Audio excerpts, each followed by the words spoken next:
My name is Kara Koradudu. This is our special weekly bulletin, and these are our top stories for this week. UK plans to release more prisoners early to tackle overcrowding. Hungary's Orban, a NATO outlier on Ukraine, talks peace mission with Trump. Biden mixes Harris with Trump, insists he is staying in the presidential race. UEFA President Seferin hails best ever Euro 2024 and aims to help China create superstar.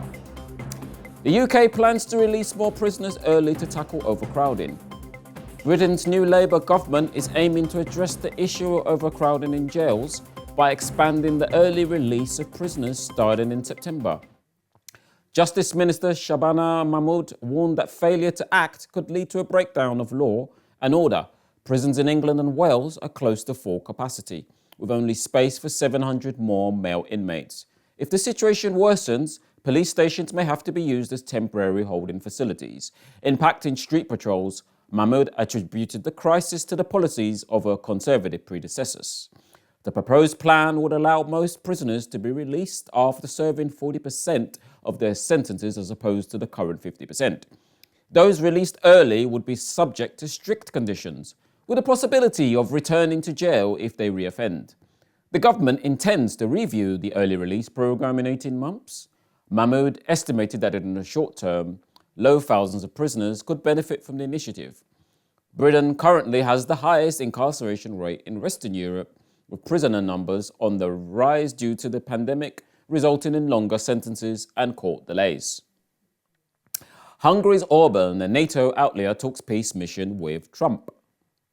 Viktor Orban, the Hungarian Prime Minister, held a meeting with Donald Trump on Thursday to discuss the possibilities of peace, according to a spokesperson for the Prime Minister.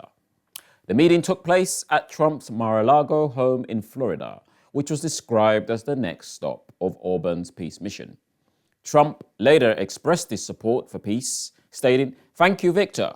There must be peace, and quickly. Too many people have died in a war that should have never started." Orban, a nationalist leader and longtime Trump supporter, has been on a self-styled peace mission, making surprise visits to Kyiv, Moscow, and Beijing in the past 2 weeks. His meeting with Russian President Vladimir Putin in Moscow has caused concern among some NATO members, who believe it has given legitimacy to Putin at a time when the West seeks to isolate him over the war in Ukraine.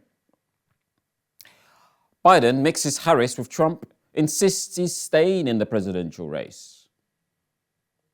President Joe Biden, 81, emphasized his extensive experience on the global stage, asserting that he is uniquely qualified to defeat former President Trump, 78, and govern the United States for another 4-year term. "Age only brings a bit of wisdom if you pay attention," Biden stated, becoming the oldest individual to hold the presidential office.